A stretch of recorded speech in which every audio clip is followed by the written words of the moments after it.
کہ جس نے اس کائنات کو بنایا ہے وہ رب فرما رہا ہے اقتربا، قریب آ گیا، للناسی، لوگوں کے کیا قریب آ گیا؟ حسابہم، ان کے حساب کا وقت، ان کے حساب کا وقت قریب آ گیا ہے۔ وَهُمْ فِي غَفْلَةٍ مُوردُونَ، اور جن کا حساب ہے نا وہ ابھی بھی غفلت میں منہ پھیرے ہوئے ہیں، ابھی بھی انہیں قدر نہیں ہو رہی کہ وقت حساب کا قریب آ گیا۔ آپ کہیں جی کیسے آ گیا؟ بھائی بچپن میں تھے نا ہم، بچپن گزر گیا، جوانی آ گئی، جوانی آ گئی، پھر جوانی بھی گزر گئی، بڑھاپا آ گیا، تندرستی کا وہ جو دور تھا وہ گزر گیا۔ اب ہلکی پھلکی وجود کے اندر، جسم کے اندر بیماریوں نے جڑ پکڑنا شروع کر دی۔ اب وہ وقت جو تھا وہ گزر گیا، اب یہ بچپن کا گزر جانا، جوانی کا گزر جانا، بڑھاپے کا آ جانا، یہ بتا رہا ہے کہ وقت قریب آ گیا ہے۔ اقترب للناس حسابہم، لوگوں کے حساب کا وقت قریب آ گیا۔ وہم فی غفلۃ موردون، اور ابھی تک وہ غفلت میں منہ پھیرے ہوئے ہیں۔ آج کا جو دور ہے نا جس میں میں اور آپ وقت گزار رہے ہیں، اس دور میں بہت ساری چیزیں ضائع ہو رہی ہیں۔ اس میں مال بھی ضائع ہو رہا ہے، اس میں رزق بھی ضائع ہو رہا ہے۔ شادی بیاہ کے موقع پہ آپ دیکھ لیں، جتنا کھانا کھایا جاتا ہے شاید اتنا ہی ضائع بھی ہوتا ہے۔ مال ضائع ہو رہا ہے، پانی ضائع ہو رہا ہے، رزق ضائع ہو رہا ہے۔ یہ ساری چیزیں اپنی جگہ پہ، لیکن جو سب سے زیادہ چیز ہمارے اس دور میں ضائع ہو رہی ہے وہ وقت ہے، وہ وقت ضائع ہو رہا ہے۔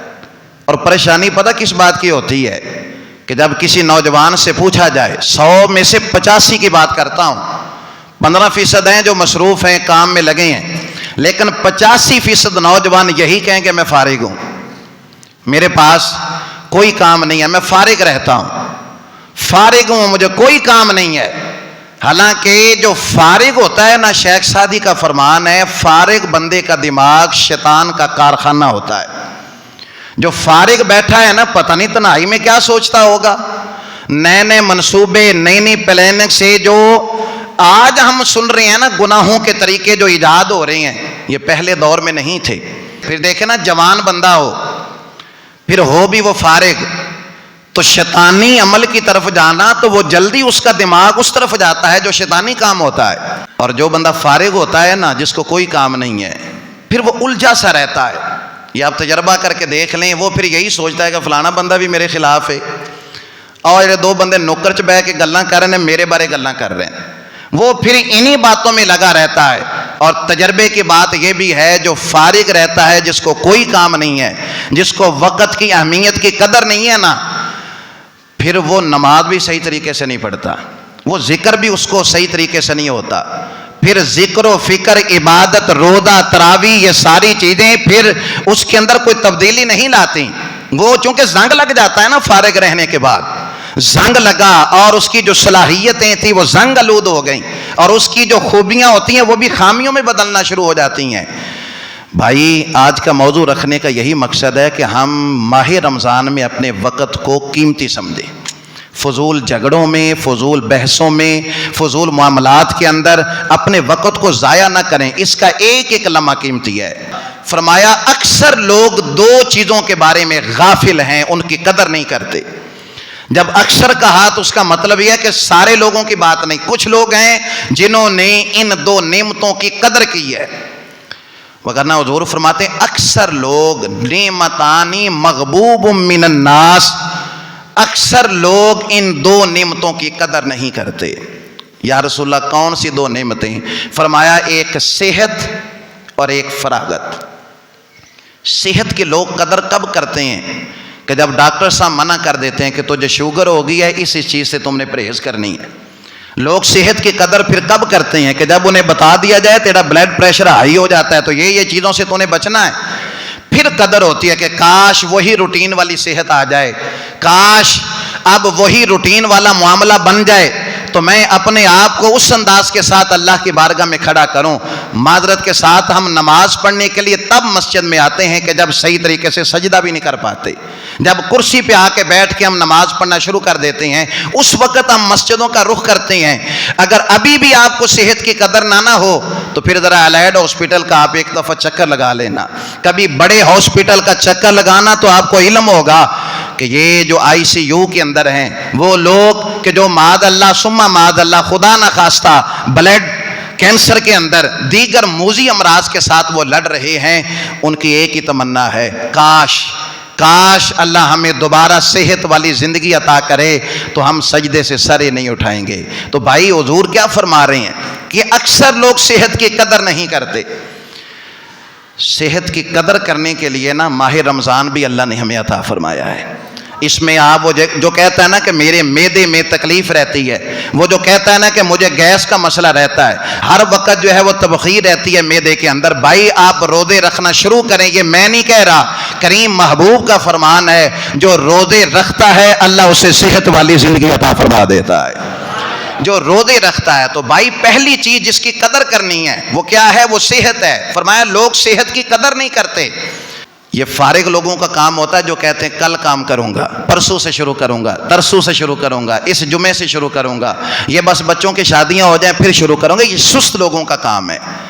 یہ ایسے لوگ جو ہوتے ہیں وہ زندگی میں پھر کوئی نفع حاصل نہیں کر سکتے. نفع والے جو لوگ ہوتے ہیں بھائیوں، زندگی میں جنہوں نے انقلاب برپا کیا ہے وہ فارغ لوگوں نے نہیں کیا، وہ مصروف لوگوں نے کیا ہے. وہ لوگ کہ جو ریسرچ میں لگے رہے، جو سوچ بچار میں لگے رہے، جو تحقیق میں لگے رہے، انہوں نے دنیا کے اندر انقلاب برپا کیا. کریم محبوب کی اعلان نبوت سے لے کر وصال ظاہری تک جو عمر بنتی ہے وہ 23 سال بنتی ہے. 40 سال کی عمر میں اعلان نبوت، کل ظاہری عمر 63 سال. تو 40 سال سے لے کر 63 تک 23 سال بنے جو آپ نے نبوت کا وقت گزارا. پہلے تو آپ نے جو وقت گزارا وہ کردار دکھایا مکہ والوں کو. ہم تو کہتے ہیں نا کہ میں فارغ ہوں، میرے پاس وقت نہیں ہے. اب حضور کی زندگی کا خلاصہ کیا تھا؟ اعلان نبوت کیا. 11 ازواج تھی نبی کریم علیہ الصلوۃ والسلام کی، ان کو بھی وقت دیا. نبی کریم علیہ السلام نے غلاموں کے دکھ بھی سنے، ان کے درد بھی بانٹے. نبی کریم علیہ السلام نے غریبوں کی مدد بھی کی. نبی کریم علیہ السلام نے اپنی زندگی کے اندر 27 یا 29 غزوات یا 19 غزوات تو وہ ہیں جن میں خود بنفس نفیس آپ نے شرکت کی. مدینہ آنے کے بعد وہ جو 10 سال کا دور تھا مدنی دور، اس دور میں کوئی ایسا مہینہ نہ تھا جس میں جنگ نہ ہوتی تھی. اس لیے تو قرآن پاک حضور کی زندگی مبارک حیات کے اندر اس طرح کتابی شکل میں جمع نہ ہوا. حضرت ابو بکر حضرت عثمان کے دور میں جمع ہوا.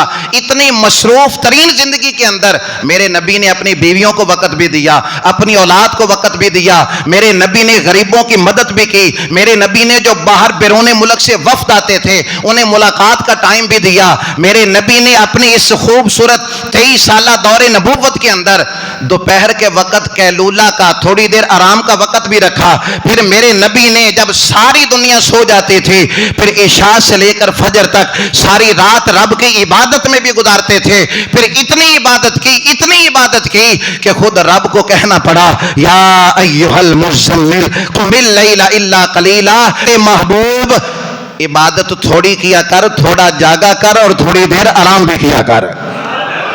یار اتنی خوبصورت زندگی، مصروف ترین زندگی کریم محبوب نے گزاری. اور محبوب کا کلمہ پڑھنے والا کہتا ہے میرے پاس اتنا جو ہے، میرے پاس یہ جو فراغت کا وقت ہے، یہ جو مشغولیت کا وقت ہے، میں ہر وقت فارغ رہتا ہوں. تو بھائیو ماہ رمضان وقت کی قدر کو جاننے والا مہینہ ہے. یہ وہ مہینہ ہے جس کی قدر کو ہمیں جلدی جان جانا چاہیے.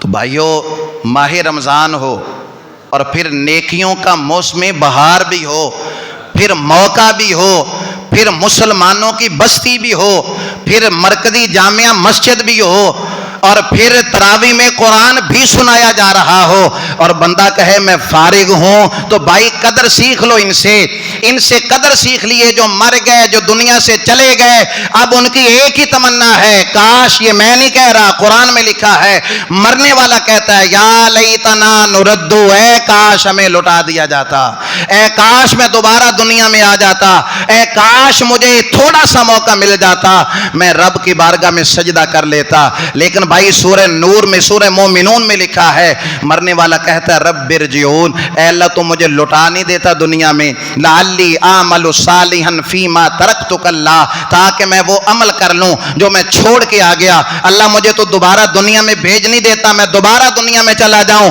جا کے دوبارہ عمل کروں۔ یہ مرنے والوں کی خواہشیں ہیں، لیکن ابھی زندہ ہیں ہم، اور ابھی ہم قبر میں نہیں پہنچے۔ قرآن کہہ رہا ہے کہ مرنے والے یہ تمنا کرتے ہوتے ہیں، یہ خواہشیں اور آرزویں کیا کرتے ہیں، تو ایسا نہ ہو کہ ہم بھی وہاں پر جا کر تمنا کر رہے ہوں، پچھتا رہے ہوں۔ اور آج ہمارا حال اس انداز میں پہنچ چکا ہے، بیٹھے نہیں تھے بیٹھے ہی ہیں، گپیں ہیں تو گپیں ہی ہیں، فضول بحثیں، فضول جھگڑے، فضول بحث و مباحثہ۔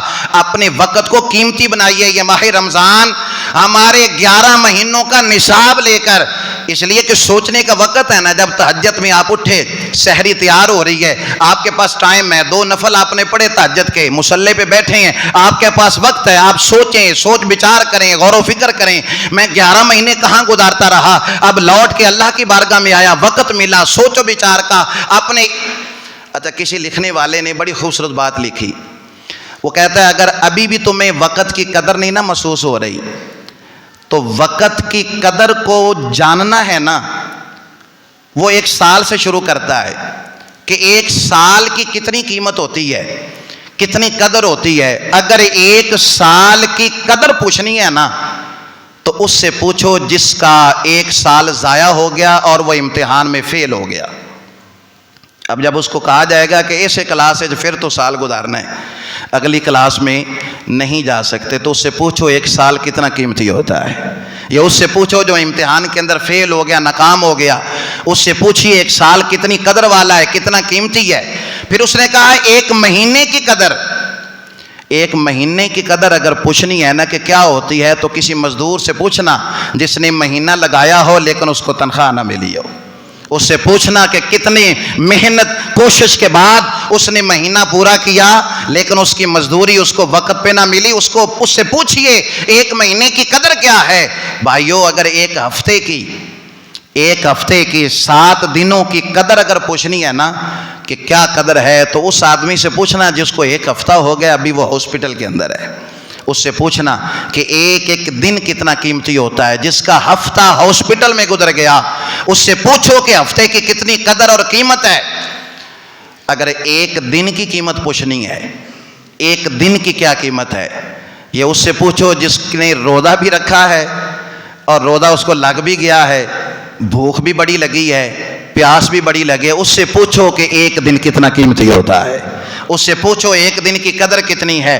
بھائیو، اس سے نیچے آئیے تو آپ 1 گھنٹے کی قدر اگر کسی سے پوچھیں، 1 گھنٹے کی کتنی قدر اور قیمت ہے، تو آپ اس سے پوچھیں جس کو انتظار کرتے ہوئے کسی کا 1 گھنٹہ گزر گیا، اس سے پوچھو کہ اس نے کتنے کرب کے ساتھ وہ 1 گھنٹہ گزارا۔ 1 گھنٹے کی قدر پوچھنی ہے تو اس سے پوچھو جو کسی کا انتظار کر رہا ہے۔ گھنٹے سے نیچے آ جائیں منٹ کے اوپر، 1 منٹ کی قیمت اگر پوچھنی ہے نا کہ قدر کیا ہے، تو آپ اس سے پوچھیں جو 1 منٹ دیر سے پہنچا ایئرپورٹ پر اور جہاز اپنی منزل کی طرف روانہ ہو گیا، جو اسٹیشن پہ صرف 1 منٹ لیٹ ہوا ہے، 1 منٹ، اور ٹرین جو تھی وہ اپنی منزل کی طرف رواں دواں ہوگی، اس سے پوچھئے 1 منٹ کیڈا قیمتی ہوتا ہے، اس سے پوچھئے ذرا۔ بھائی، اس سے نیچے 1 سیکنڈ ہے، 1 سیکنڈ کی بھی بڑی قدر ہے، قیمت ہے اس کی۔ کس سے پوچھیں؟ یہ اس سے پوچھیں جو حادثے سے بال بچ گیا۔ 1 سیکنڈ ہی تو تھا نا، ادھر سے ادھر ہوتا تو اس جہان سے اگلے جہان میں پہنچ جاتا، اس سے پوچھو 1 سیکنڈ کیڈا قیمتی ہوتا ہے۔ بھائی، سال کی قیمت امتحان میں فیل ہونے والے سے پوچھئے، 1 مہینے کی قدر مزدور سے پوچھئے، 1 ہفتے کی قدر ہاسپٹل میں پڑے ہوئے آدمی سے پوچھئے، 1 گھنٹے کی قدر جو انتظار کر رہا ہے اس سے پوچھئے، 1 گھنٹے اور 1 دن کی قیمت جس نے روزہ رکھا ہے اس سے پوچھئے، 1 منٹ کی قیمت جس کی ٹرین یا جس کی سواری گاڑی چھوٹ جائے اس سے پوچھئے، سیکنڈ کی قیمت اس سے پوچھئے، جو بال کسی حادثے سے بچاؤ۔ قدر کیجئے اپنے 1 لمحے کی، اپنے 1 منٹ کی۔ شباب کا قبل حرامی کا، اپنی جوانی کی قدر کر لینا بڑھاپے کے آنے سے پہلے۔ بڑھاپے کے آنے سے پہلے یہ جو بوڑھے لوگ ہیں نا، یہ بڑے لوگ ہیں، ذرا ان سے پوچھئے یہ کرسی پہ کوئی شوق سے تو نہیں بیٹھ کے نماز پڑھتے، شوق نہیں ہے، لیکن اب مجبوری بن گئی کرسی پہ بیٹھ کے نماز پڑھنا، سجدہ نہیں ہو پاتا۔ ذرا ان سے پوچھئے کہ جوانی کی کیا قیمت ہے، ذرا ان سے پوچھئے کہ قدر کی، اس کی جوانی کی کیا قدر ہے، اس کی کیا اہمیت ہے۔ کریم محبوب نے فرما دیا بڑھیپا تو سب پہ آنا ہے نا، سب پہ آنا ہے، کیونکہ یہ طریقہ ہے، یہ دستور ہے۔ یہ تے صدا نہ باغی بلبل بولے، تے صدا نہ باغ بہاراں، صدا نہ ماپے حسن جوانی، صدا نہ صحبت یاراں، کالے وال مسافر ہوئے تے چٹیاں ڈیرے لائے، آ ویکھ محمد بخشا موت سنیہ آئے۔ تو یہ موت کے پیغامات ہوتے ہیں جب کالے بالوں کے اندر سفیدی اتر آتی ہے۔ قدر دیکھیے، معاملہ دیکھیے اور وقت کی اہمیت کو سمجھیے۔ جو بات آپ کے سامنے رکھ رہا ہوں، کریم محبوب نے فرمایا جوانی کی قدر کر لینا۔ اور اس شعر کے اگلے مصرے کا مفہوم یہ ہے کہ بڑھاپے میں جا کر تو بھیڑیا بھی نیک ہو جاتا ہے۔ بڑھاپے کیونکہ طاقت نہیں نہ رہی، اب اس کے سامنے سے ایک شکار گزر رہا تھا نا بھیڑیے کے سامنے سے، تو کسی نے کہا کہ شکار کرتا کیوں نہیں؟ اس آکے ہوں میں چھڑ دیتا شکار کرنا، اس آکے چھڑیا نہیں، ہوں تیرے چ طاقت ہی نہیں رہی۔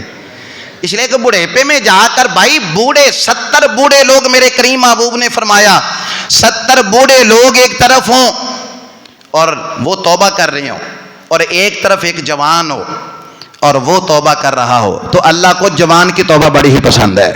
اس لیے کہ طاقت ہونے کے باوجود جو گناہ سے بچ جاتا ہے وہ اللہ کو بڑا ہی پیارا ہوتا ہے۔ قدر کیجئے میرے بھائیوں اس بات کی کہ فرمایا جوانی کی قدر کر لینا بڑھاپے کے آنے سے پہلے۔ دوسری بات فرمایا آج اگر اللہ نے دولت کی ریل پیل دی ہے نا، تو جو رب دینا جانتا ہے وہ لینا بھی جانتا ہے۔ پڑھنے ہوتے مان کرینا تے نہ تو آکھیں میں پڑھیا، او جبار کہار صداوے متا روڑ دوے دودھ کڑیا۔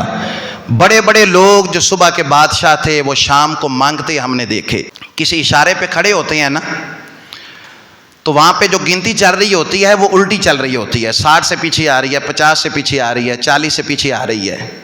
اور جب گنتی الٹی چلتی ہے نا پھر جلدی کم صفر تے آ جاندہ ہے، جب گنتی الٹی چلتی ہے۔ اسی سے ہی ہدایت کا ایک پہلو نکال لیں۔ اگر میری 50 سال زندگی ہے، آپ کی 60 سال زندگی ہے، 70 سال ہے، کتنی گزر گئے سال؟ یہ سمجھ لیں کہ یہاں تک ہماری گنتی پہنچ چکی ہے۔ 50 میں سے اگر میں اپنے 35-36 نکال دوں تو وقت تو بہت قریب آ گیا ہے۔ وہی بات اقترب للناس حسابہم، لوگوں کے حساب کا وقت قریب آ گیا۔ وہم فی غفلت موردون، اور ابھی بھی وہ غفلت میں منہ پھیرے ہوئے ہیں۔ قریب آ گیا وقت لیکن ابھی بھی وہ غفلت کے اندر گنتی الٹی چل رہی ہے۔ بھائیو ایک دن آنا ہے جب صفر پہ کام آ جانا ہے۔ او پہیاں دس دیاں قبراں جنہ تے پھل پائے، ادھروں کوئی نہیں جے آمدہ، ادھروں ہی لکھاں گئے۔